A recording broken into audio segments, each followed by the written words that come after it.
Now, you can't just call yourself an expert. You got to earn that title. And at Wingstop, we've been earning it for decades. Want the secret? Start from scratch. Make to order. Sauce by hand in one of 11 mind-melting flavors. Serve hot with scratch-made ranch. Repeat for over 20 years. That's how you become an expert. Wingstop, the wing experts. Blog Talk Radio.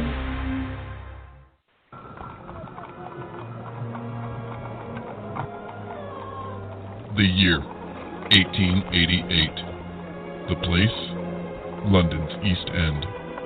Dead and mutilated bodies are popping up all over, from Stamford to Whitechapel.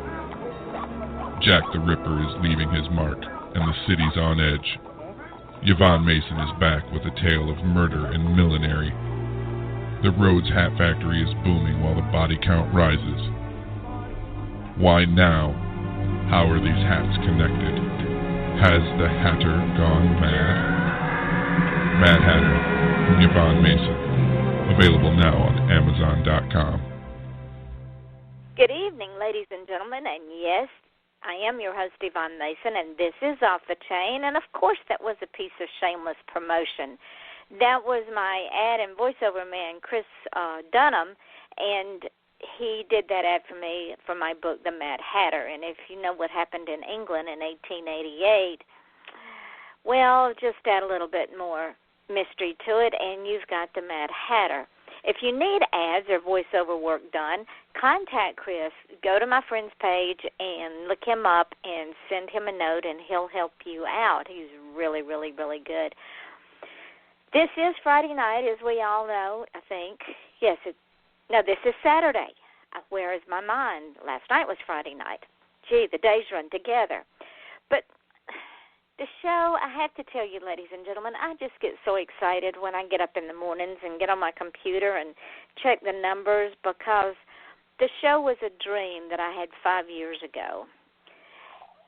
And I thought, well, if I get 1,000 listeners, I'll be happy. Well, then it kind of morphed from there, from the inception back in July, from the first show we did on the 27th. And every day it builds and builds and builds and builds. Well, this morning I went in and looked here on the show itself on Blog Talk Radio. And ladies and gentlemen, we are at 6,359 listeners just on Blog Talk Radio. Now when you add in all of the podcasts, which include iTunes, FM.com, TuneIn Radio, Stitcher, SoundCloud, Mixcloud, Spreaker, Podomatic, Podcast.com, and Podcast Garden, we are at 14,435 listeners.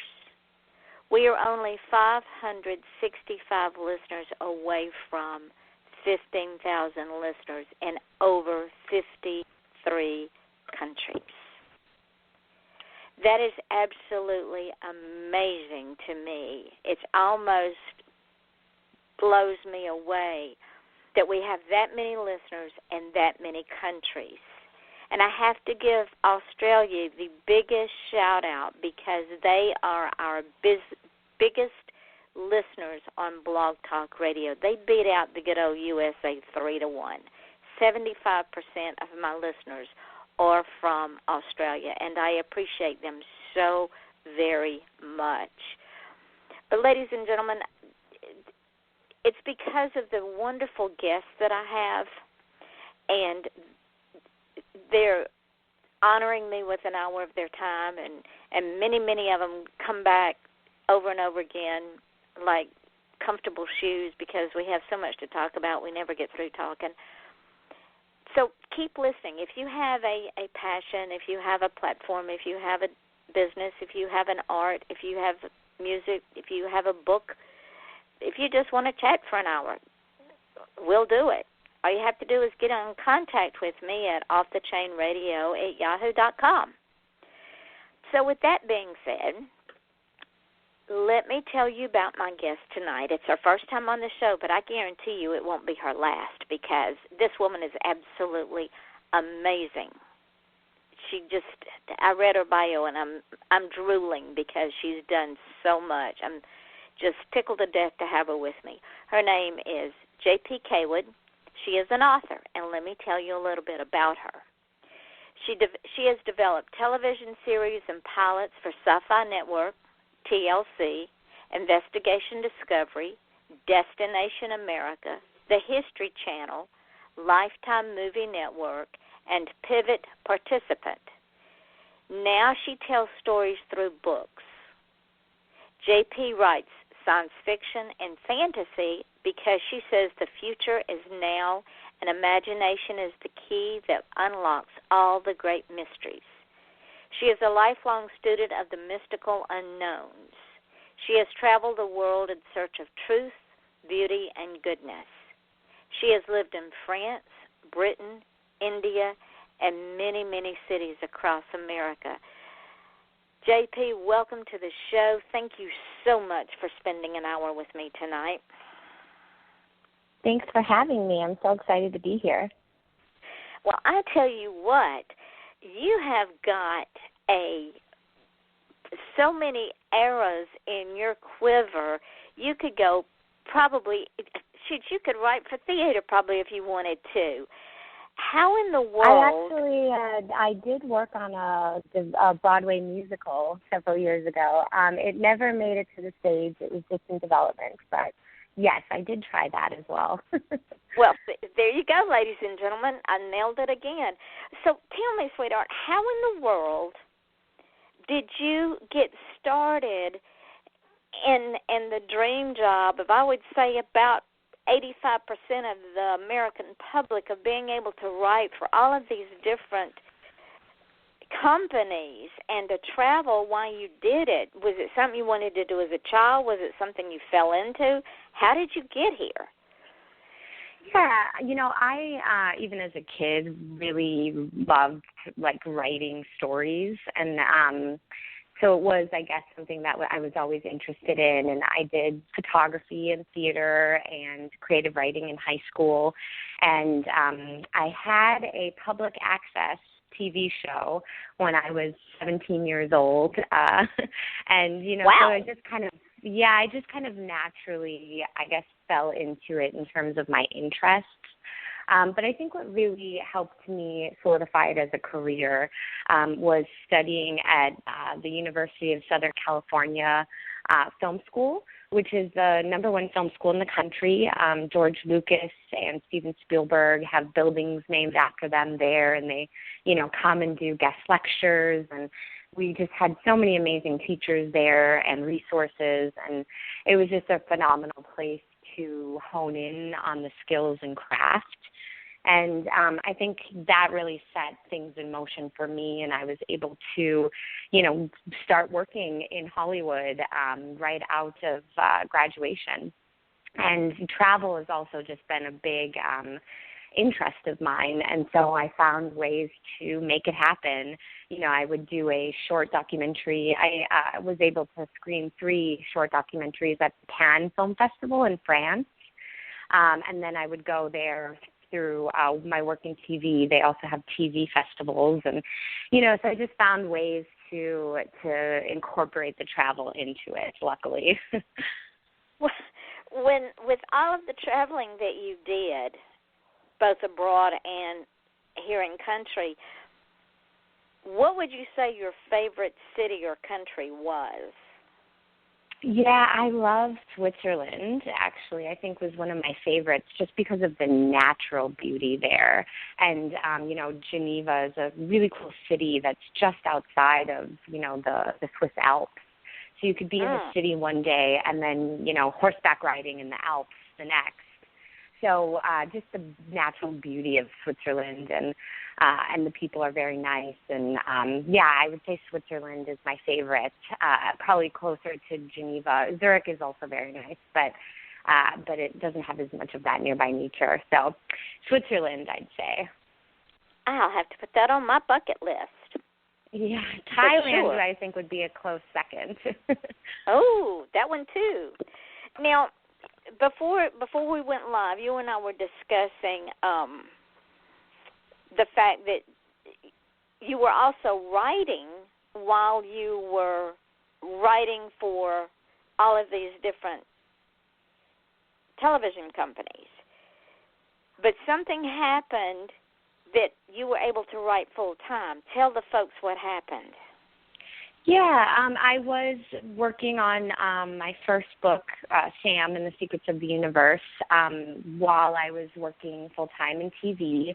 And I was just doing it on nights and weekends as kind of a passion project. And my fiancé is, he's an animated filmmaker and got a great opportunity to go to London for 6 months to work on the new Mummy movie with Tom Cruise that's coming out very soon. And so it was just a really great opportunity for him, and I was very supportive of that. And, you know, the circumstances were perfect for me to quit my job in TV and take the 6 months to go with him. So it was lovely living over there. He's British and has family over there, which was great to spend time with them. And then just working on the books full time for 6 months was really a dream come true because, you know, I was able to really focus and get both of the books done. You know, I'd walk down the River Thames when I needed a break. And luckily it wasn't too rainy while we were there. So it was just the perfect little 6 month period for me creatively. Well, see, that's an and I don't mean enviable in a bad way, but to be able to walk down the River Thames and look at the history of London and the East Side and everything, just soak it all up. You had to have thought you'd done gone to heaven almost. Yes, I really did. And again, having the family, and I have some friends there as well, was really great because, you know, I felt very at home while I was there, and I could definitely go and do that again. Well, when you go, will you take a lot of pictures and send them to me, please? Because I may never get to England. Yes, definitely. Now, you, like so many of us in our industry, chose to be the master of your own destiny. And ladies and gentlemen, when I say that, JP is one of us. And when I say one of us, she is one of us indies. And we're very proud of that title because those of us, me included, that broke that ceiling and put ourselves out there back in the day when if you said, well, I'm an indie author, people looked at you like you had 3 heads and 12 dozen eyes. And they said you can't possibly be any good because you're, quote-unquote, self-published, which is a lie.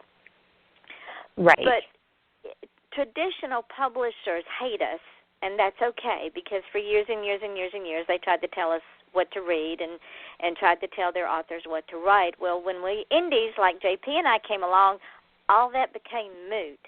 And, JP, was that a hard decision for you to do? Yeah, you know, it's actually one of the reasons I was inclined to try my hand at writing the books instead of TV. So my work in TV is interesting in that in TV development, I have about 20 different projects that I'm developing at any given time. And those projects are really they're, of course, creatively mine, but they're through parameters because I'm meeting with the television networks on a daily basis, and they're telling me what they're looking for. So I have to try to fit my creativity into those slots because, you know, of course I want it to be a great show, but I also want it to sell and be picked up by the network. So there's a bit of gatekeeping, I guess you'd say, in that, and I find that frustrating creatively. So what I loved about the idea of self-publishing is nobody can tell me no. I can tell the story that I want to tell and get it out there. And so that was actually a motivation for me to do the book specifically. And, I did actually speak with several book agents and was considering the traditional route as well, because I'm open-minded, and if the right fit would have came along, I would have, thought about it. But that process just seemed like it would have taken years to get people to read the books and get back to me. And, it was just taking forever. And I felt that same kind of, gatekeeping going on. And so I just said, you know what, creatively, I want to just keep going and get the books out. And so, yeah, that's what I did. And I think that it's so important to have that indie market, because as you'll see in Hollywood, everything that's coming out is a sequel or a reboot. And it's very creatively stagnant. And so, yeah, I feel like we need more original creative ideas. And that's really what the indie market gives you. Well, and like you say, every time I turn around, they're doing a remake of something that was made 20 years ago. I saw it 20 years ago. It was fun. It was a blockbuster. Don't remake it and screw it up. Where's your imagination? There's millions of books out, millions of screenplays out there. Get off your lazy butt and go find them. Right. But, the thing of it is it's a business. And so they want a sure thing. They want to, to know that they're going to get their $1 billion box office. And so it's safe. And especially in TV right now, the TV landscape is really changing because of the way that we're consuming content. We're streaming instead of tuning in live, and we're, watching on various devices. So some networks are starting to close and shut down. The Esquire network is a great example of that. It was, a small network that probably just didn't get enough people, and so that network just closed. And so these executives seem a little scared for their jobs. They just want to keep their jobs. So that's why I think that they're just looking for a sure thing. Well, and what would jumpstart the industry, in my humble opinion? I mean, I've been watching the industry since I was a little girl, and TV, we didn't have a TV till I was 13. That's when it came out. But if they would stop looking backwards, and as I like to say, and it's not very, as my grandmother would say, no lady should talk that way. But if some of them would just grow a pair and say, okay, I've got nothing to lose and everything to gain, let's go for this, who knows where it might go. Right. And, I think that there's, in the film market that can kind of do that as well. But I agree completely. And, I think that the indie books is really a great way to find those stories and super serve the niche markets. Absolutely. Which,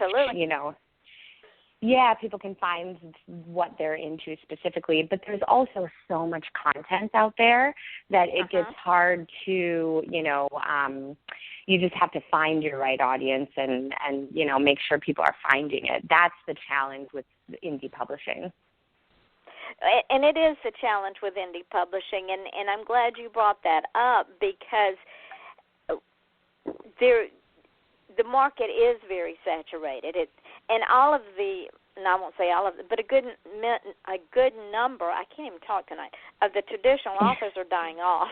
So it's going to be up to us to take over the slack. And the genres have gotten so convoluted, they bleed into each other. You don't have the basic genres anymore. You've got sci-fi/fantasy. You've got horror/comedy. And so you don't have the clean lines of genres, which is not a bad thing. Right, yeah. It shows that people are experimenting with the genres, at least, right? Yeah, I kind of like it. I mean, it's interesting and can be kind of crazy sometimes, but we're dreamers. What can I say? And speaking of dreamers, you say that you've traveled the world in search of truth, beauty, and goodness, and that science fiction, fantasy, because the future is now, and imagination is the key that unlocks all great mysteries. Okay, explain, please. Yeah, I'm very fascinated just with life itself and the meaning of life and why we're here and what it's all about, and so I love to explore those themes, and I love reading actually a lot of nonfiction about spirituality and the self, and learning about what's going on in my head and everybody else's head. So I'm a bit of a student of human nature, and we're all just trying to figure out our purpose and place in the world. And that's really the main central theme of Sam and the Secrets of the Universe. It's about a 15-year-old boy who, unfortunately, he dies on Earth, but he wakes up in this amazing other planet. And he's given the opportunity to learn the secrets of the universe. And I use a lot of what I've, been inspired by in my travels and studies of, some of the ancient mystery schools and philosophies and, Joseph Campbell's symbolisms. And so I've been really inspired by those things and kind of infused that in the story. Of him finding, out what it's all about and his place in things. I'm also really big into meditation, and so that's also kind of woven into the stories a little bit. My second book, Love from Mars, is, I'd call it a science fiction romance, because it's about the first 6 people that are sent to colonize Mars. And in doing so, they have a one-way ticket. So my protagonist, Emma, is a reporter who goes to cover the Martian 6 press conference.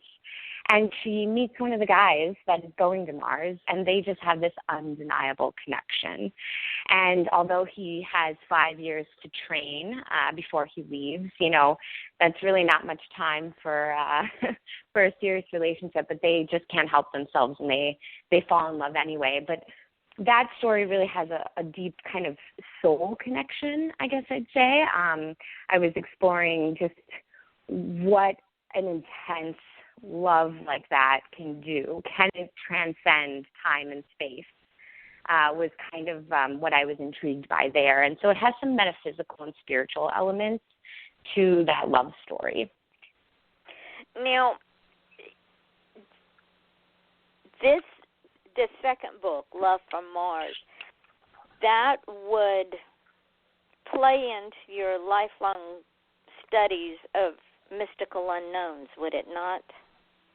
Yes, exactly, well? Because, yeah, and kind of, that soul connection and the spiritual bond of people is something that really fascinates me, and it definitely has some very metaphysical elements in the plot. I won't give it away as a spoiler. But yes, it definitely has that. Yeah, no, I won't, but it definitely has those themes.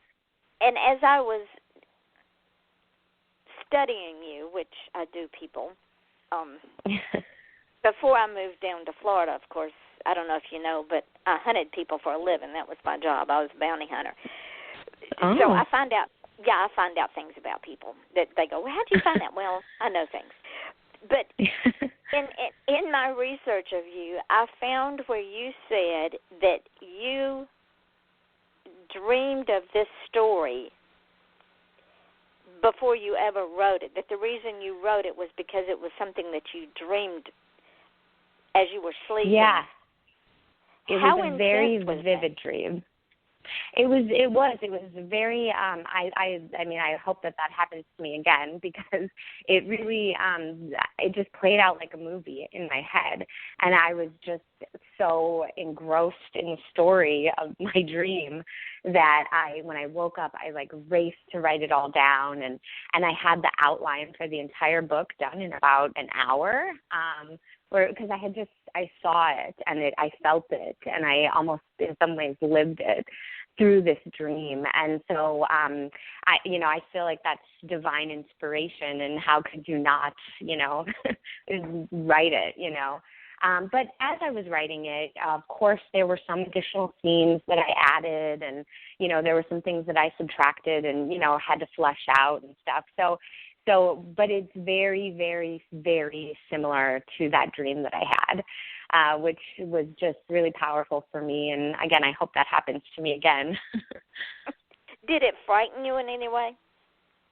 No, not at all. I just felt inspired, and as I mentioned, I meditate daily, and actually I'm get some snippets of new ideas in my meditations now, where it's like, oh, got to remember that, and so I find it's really it's not scary at all. I think it's really powerful and exciting, and I just get very motivated then.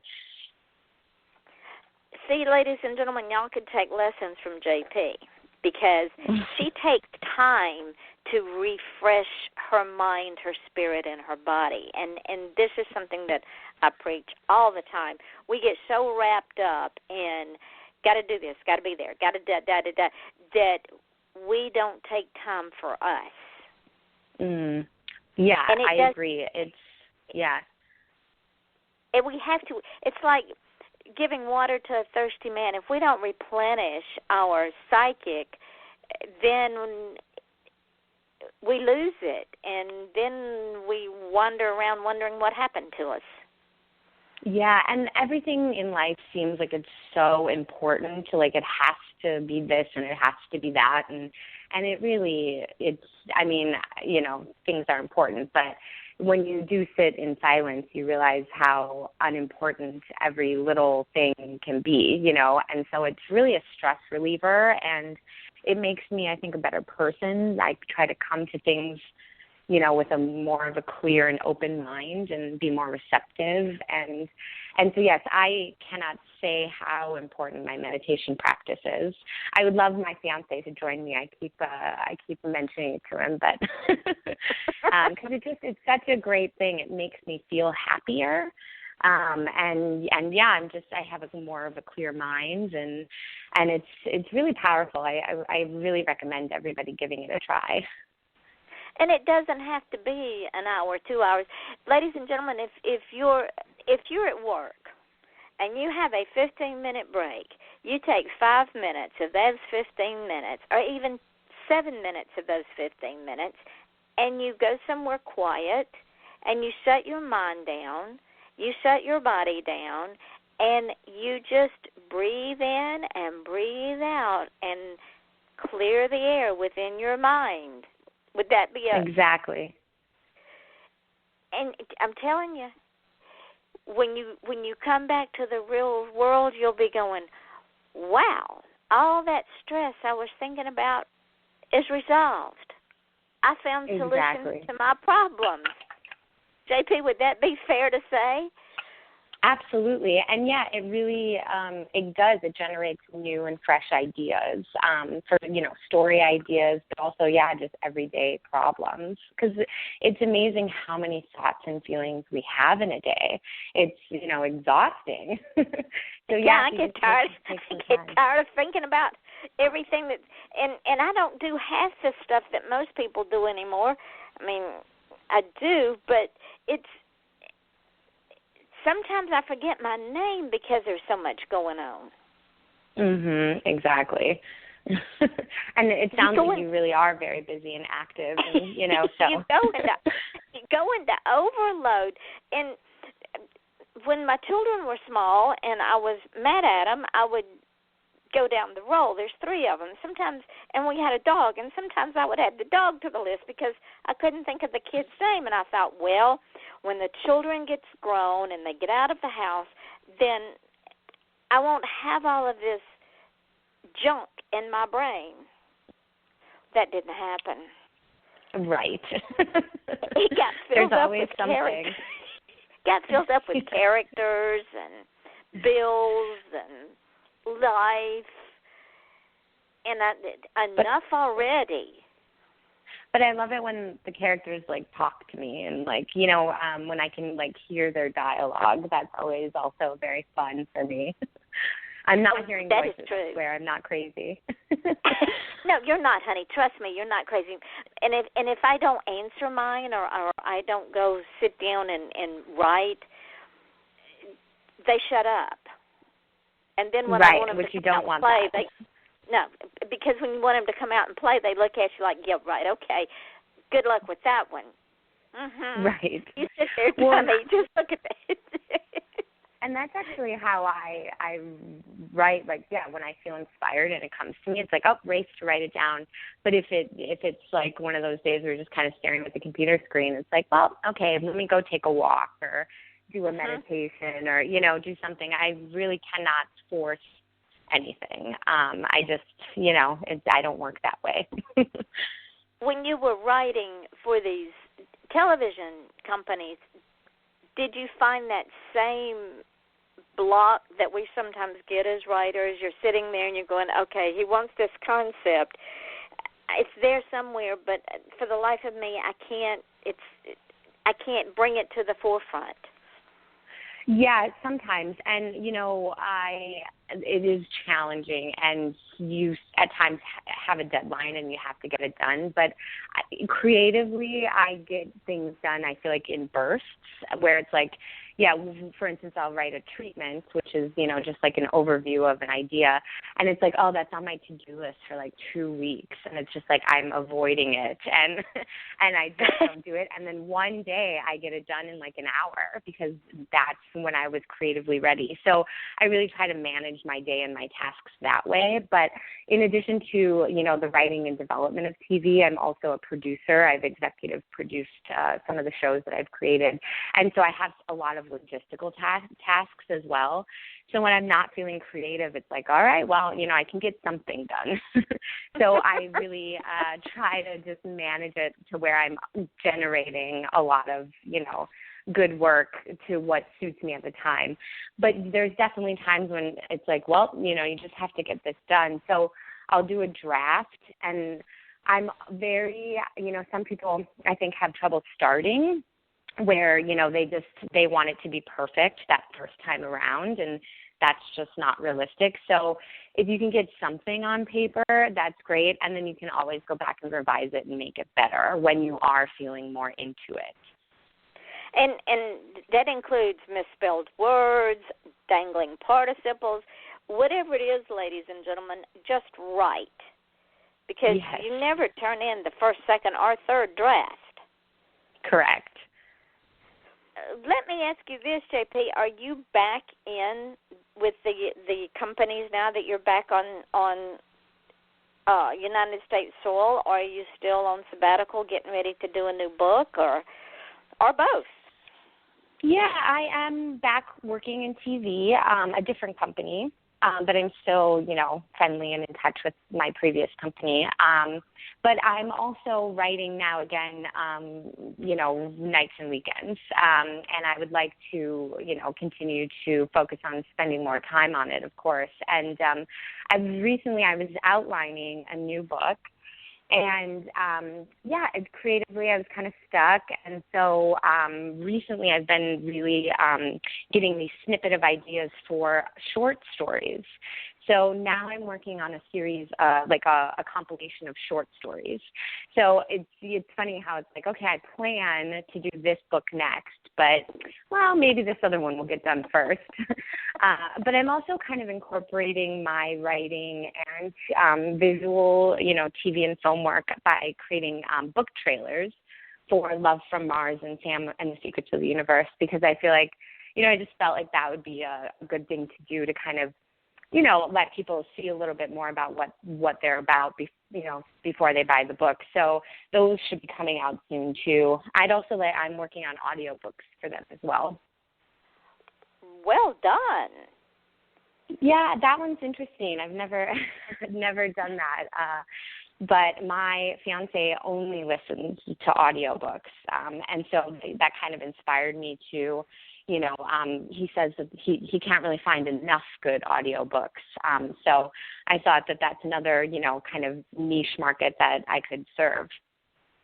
And audiobooks are excellent for people that travel a lot, people like your fiance that only listens to audiobooks. And then think about this, the market of people that cannot use their hands anymore for whatever reason. They have a debilitating illness, or like my husband, they're going blind, and they've been avid readers all of their life, and all of a sudden they can't read anymore, but they can listen. Yeah. So absolutely make those happen, my dear, and market the daylights out of them. Yeah, I'm hoping to, really get Love from Mars will probably be the first one, but I've decided to read them myself. And that's what's interesting, because I'm new to that and I want it to be perfect. And so it takes quite a lot of time, not only recording them, but editing them and, maybe wanting to reread the sections and things. So I'm going to try not to be too much of a perfectionist and critical of myself. But that's, I think, the challenge there for me. And then you'll want to add the background music and a few sound effects, and before you'll know it, you'll have a new little business up and running of audio book creation. Yeah, there you go. I love that. We bought a nice new microphone for it, and I've got a nice quiet room, and so it's again a fun new challenge. I think creatively, just always trying something new and pushing yourself to kind of get outside of your comfort zone is a good thing. Oh, absolutely, because if you don't, what happens is we're back to that thing with the TV and movie studios where they're in that comfort zone and they don't want to go out of it because they're afraid they'll do something that flops. Well, I got news for them. I've seen many movies that didn't even make it out of the box office for 3 days, and it was there and then it was gone, and you wondered what happened, and then it shows up on a movie channel or HBO, and you go, oh, now I know what happened. Yeah, exactly. So they just need to take a few lessons from you, JP, and say, okay, we're just going to bite the bullet and just step out and see what we can find out there. So, right. Well, in my dream world, I would love, the books to someday be turned into TV or film. That would be amazing. I think Love from Mars would be an amazing Hallmark movie channel story. Yeah, I should pitch it to them. You should. Yeah. Absolutely. Because that's what they look for, is that happily ever after, but there can be happily ever after without physical happily ever after. Right. Yeah, exactly. I think that it is, the ending of the book is, people have been happy with it in the reviews, and, I just kind of wanted to have people think a little bit about the conceptions of love and feel, right along with the characters. And so far, the readers have been very, very satisfied. Well, and it causes one to take pause and ask that question, what is love? It's a 4-letter word. It's an emotion. But what is love? What is that thing that draws us to someone else that we want to spend the rest of our life with, that we would take a bullet for, that transcends earth, space, and beyond?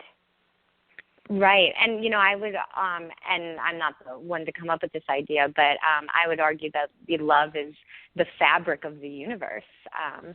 And, it is extremely powerful. And in this day and age with all the social media and, dating apps and, just moving so fast, I feel like people seem more connected than ever, and yet they're feeling this dissonance where they just feel kind of lonely in a crowded room. And I think a lot of people are feeling incredibly unfulfilled in this modern, hectic society. So a question like that is a worthy one for sure. And I agree with you, because we're everything we got to have yesterday. We got to fall in love yesterday. We got to get married yesterday. We got to do da-da-da all yesterday. And what we have forgotten to do is we have forgotten to learn about someone else, their nuances, their flaws, their strengths, their needs, their wants, their fears. I can guarantee you, if I put 10 married couples in a room and said, what does he like, chocolate ice cream? And she'd probably go, what? I don't know. You're married to him. You don't know if he likes chocolate ice cream? Well, we never talk about it. Why not? So if you don't talk about chocolate ice cream, how can you talk about important things? My fiancé's a mint chocolate chip kind of guy. He's a man after my own heart. It's my favorite. I love coffee ice cream. I've had coffee ice cream. It's pretty darn good. It's funny, I don't like coffee, but I love the coffee ice cream. It's strange. That is strange. Coffee is my best friend, especially on nights I'm up all night. Yeah, I'm much more of a tea drinker. Aha! See, you should go and live in Britain full time because you qualify. Yeah, exactly. But would you agree that, and people fall in and out of love, like changing their clothes? Right. Well, I think that a lot of people want it to be easy, and also I think that we're all a bit selfish, which is just the nature of, having an ego. And so I think it's sometimes, that, you have to work at it. And if you're angry, you have to communicate, and you can't expect it to be perfect all of the time. But that's kind of what makes it interesting. And that's true. And we also have to understand that what are we going to do if one of us gets sick or gets down? Are we going to leave that all of a sudden we don't love them anymore, so we walk out on them? Yeah, that gets tough. It's in sickness and in health. There you go. It doesn't say just as long as you're in health. When you're sick, we're going to kick you to the curb. Right.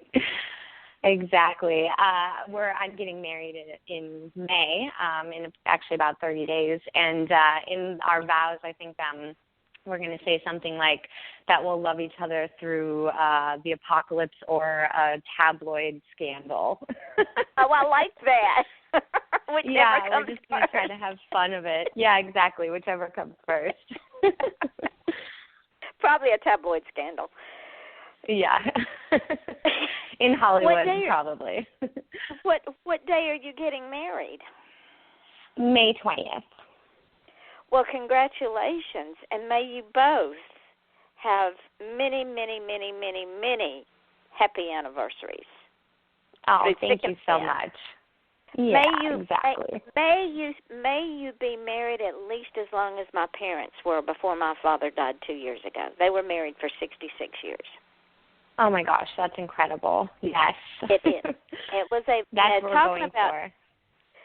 You should, because that was a love story. My mother fell in love with my father when she was 14 years old. And wow. he was 18. He was 16, and he was on the school bus sitting in the back, and she went and sat by him and missed her stop for her to get off and went and rode around the mountain with my daddy on that school bus. And when she was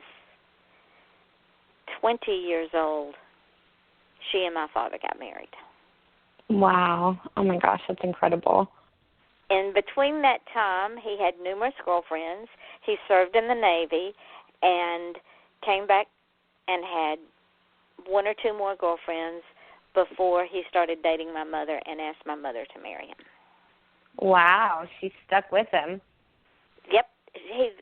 My father was the only man my mother ever loved.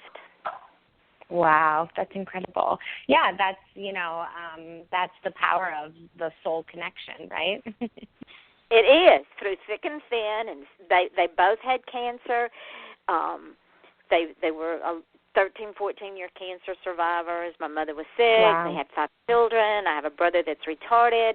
And the greatest gift that my father gave his children was he loved our mother. Oh, that's so sweet. Through sickness and health and even the tabloid scandal. Yep. Which actually, in Love from Mars, there is a tabloid scandal.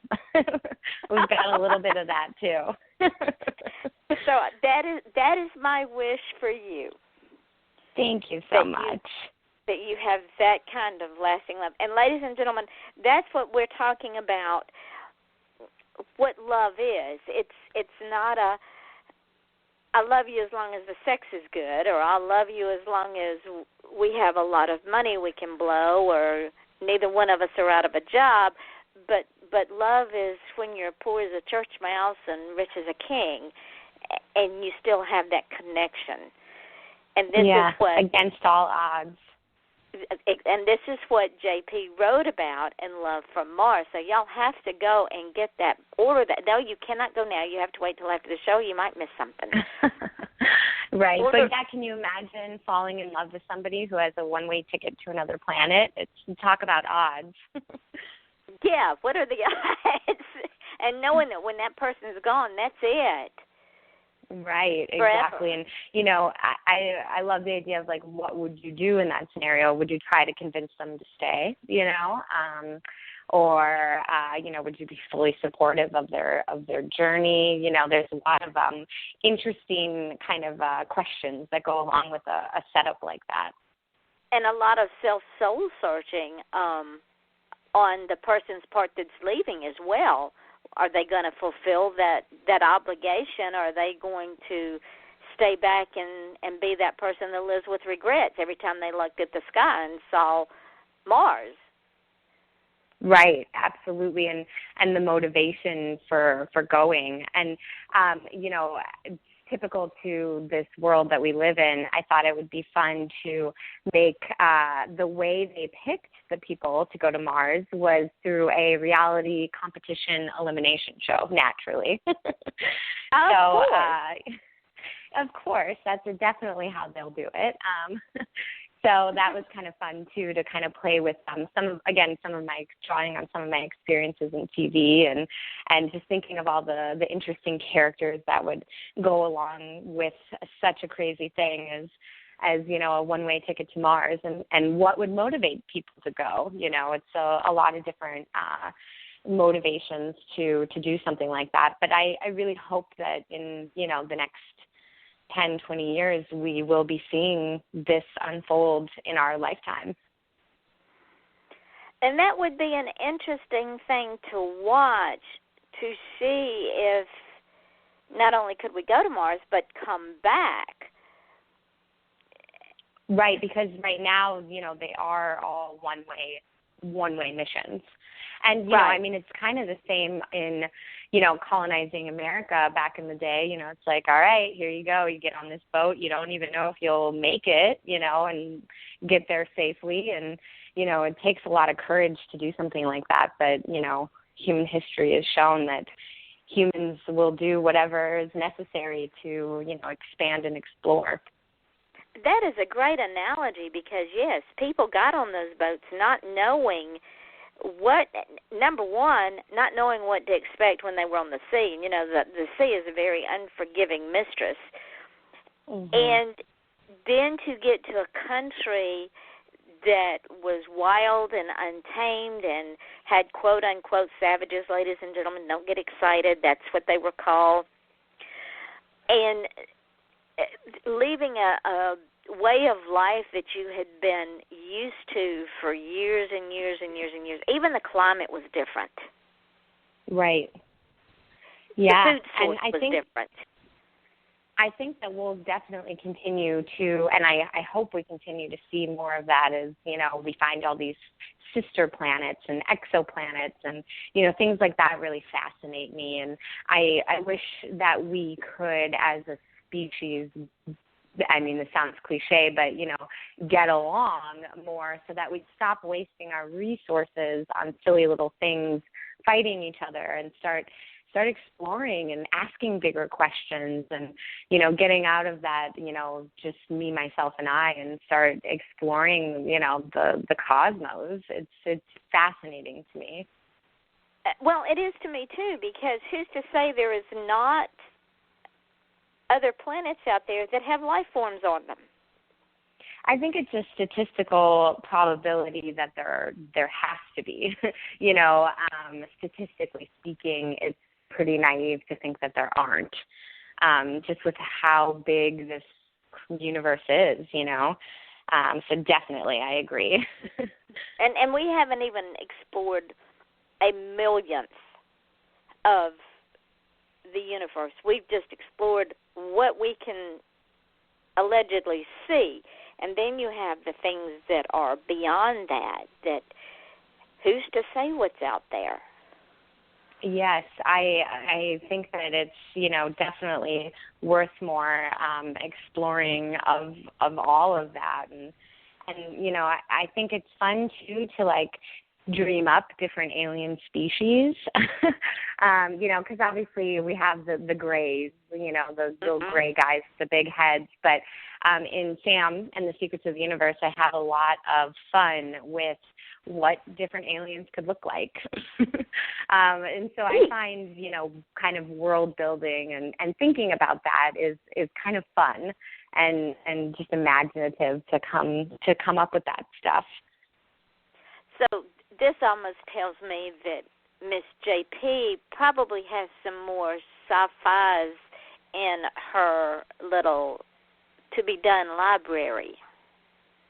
Yes, definitely. I think that that's the genre that I'm just most interested in because, again, it can be so imaginative and it can play with bigger questions. And so that's exactly right. Both the next book that I'm outlining and the compilation of short stories, all in the science fiction realm. Well, what I would love for you to do is post your books on my page anytime you want to, and anytime you have a promotion come out, put it on my page. That's what my personal page is there for. It's an open book for anybody because I want more and more people to read your work because I think that you are an up-and-coming author, and we're going to see great things out of you. Oh, thank you so much. I'll definitely do that. I'll definitely post on your page, the Facebook page, right? Yes, absolutely. Perfect. Post it. And when do you think your compilation is going to be ready? That's a good question. I'd love to have it ready in the next few months, and I think that that's doable because I have this, again, kind of that driving inspiration. Where when that comes, it just comes more easily. So I'll definitely be focusing on those, and I love using beta readers. I think that that's invaluable, and it's amazing that people out there want to do that. So that process, I'd love to get that started soon. Well, the reason I ask is because I would love for you to be one of my regulars. And I would love for you to release your short story book on this, do a launch on this show once it's ready to be launched. Yeah, that'd be amazing. That sounds like a great idea. Okay, so you're going to stay in touch with me and let me know what's going on, and I'm putting you down, bringing back, because we might even get you to read one of the short stories out of the book just to whet people's appetite. Yeah, that's a great idea. I'd love to do that.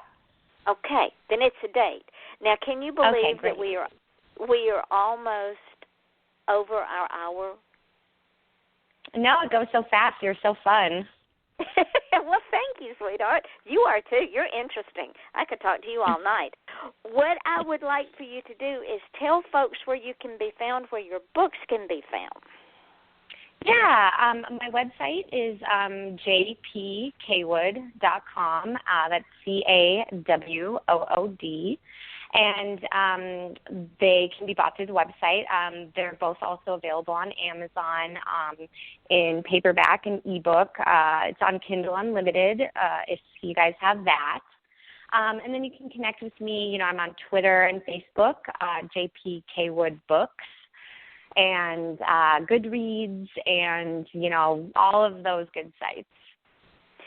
Now, ladies and gentlemen, if you don't go get her books, you're probably going to kick yourself, because other people are going to be buying Sam and the Secrets of the Universe, which would be a great book to give to a child who's lost a sibling or a child who's lost a friend. And love. And I think it's appropriate for, you know, ages like 9 and up.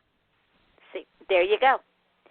And then Love from Mars, that will teach some of you maybe what love is about, and that love transcends time, space, and distance. Yeah. Well, I also just thought to say, if people sign up for the newsletter, I also, through jpcawood.com, I do some giveaways on the newsletter, and then I give updates, so for instance, when the audiobooks are ready and things like that. So that's another great kind of way to get those real-time updates. So there you go, ladies and gentlemen. This young lady is going far, and you want to be in her corner so you can help her along and watch her spread her wings and fly. Now, on Monday night, my friend and fellow horror author Rick Powell will be here, and he's just released a new short story book, and I'm going to tell you, those short stories will keep you up at night. They really, really will, and I just love them because they do.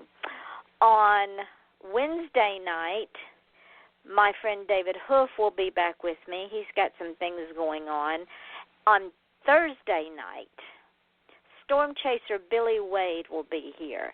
Now, ladies and gentlemen, if you've never talked to a storm chaser or heard a storm chaser talk about what they do, you want to be here for this show, because they have a very, very dangerous job, but they're very needed, because that's how we learn about tornadoes and mini-cell storms. So you definitely want to be here for that show. And remember, ladies and gentlemen, all these shows start at 8 o'clock Eastern Standard Time.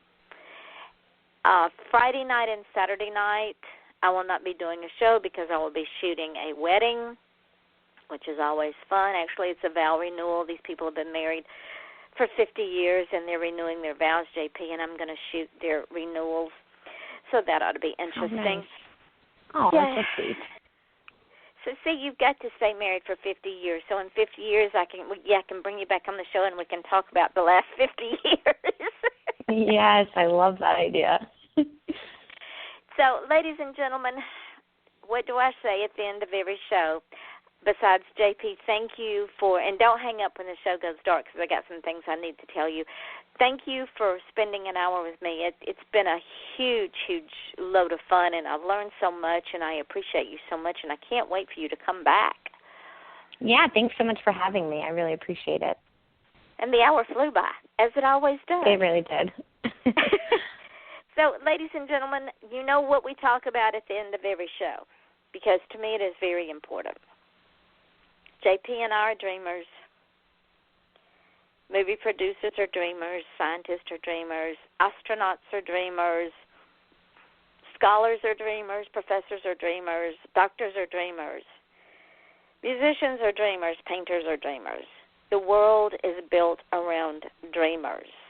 And without dreamers, we wouldn't have explorers and people with innovative ideas.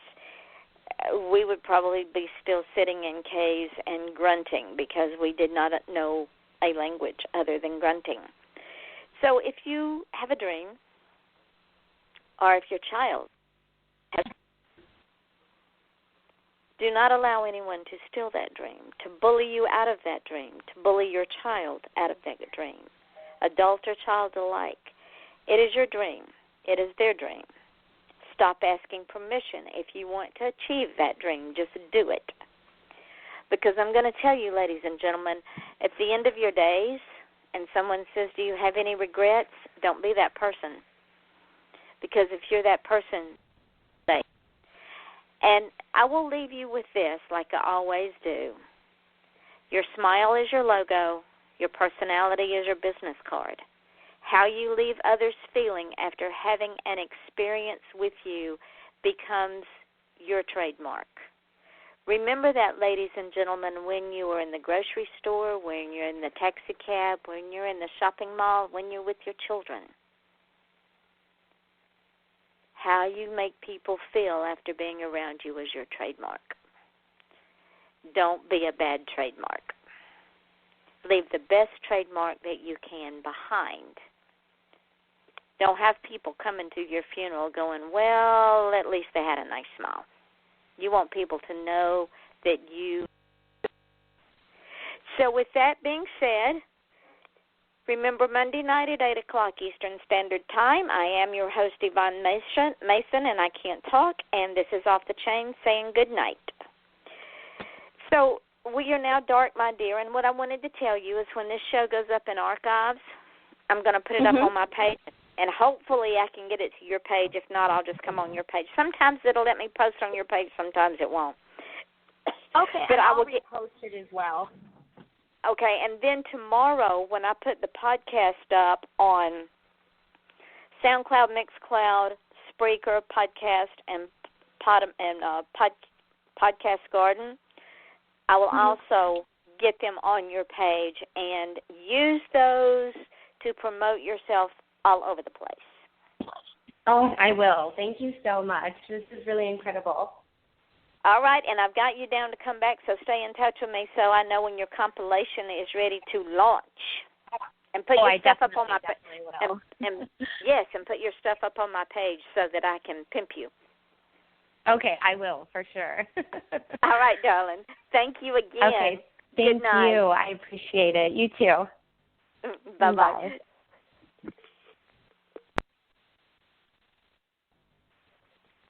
George's Bank scallops are now at Bonefish Grill. The George's Bank off the coast of New England is known for its amazing sea scallops, and Bonefish prepares them just right. Grilled to perfection over a wood fire and served atop creamy Parmesan risotto. And start the night off with our new handcrafted happy hour every day from 4 to 6:30. Enjoy signature cocktails like our tropical tiki martini for just $5, and new bar bites like ahi tuna poke are just $6. So come in tonight and discover what's new at Bonefish Grill. George's Bank scallops are now at Bonefish Grill. The George's Bank off the coast of New England is known for its amazing sea scallops, and Bonefish prepares them just right. Grilled to perfection over a wood fire and served atop creamy Parmesan risotto. And start the night off with our new handcrafted happy hour every day from 4 to 6:30. Enjoy signature cocktails like our tropical tiki martini for just $5, and new bar bites like ahi tuna poke are just $6. So come in tonight and discover what's new at Bonefish Grill.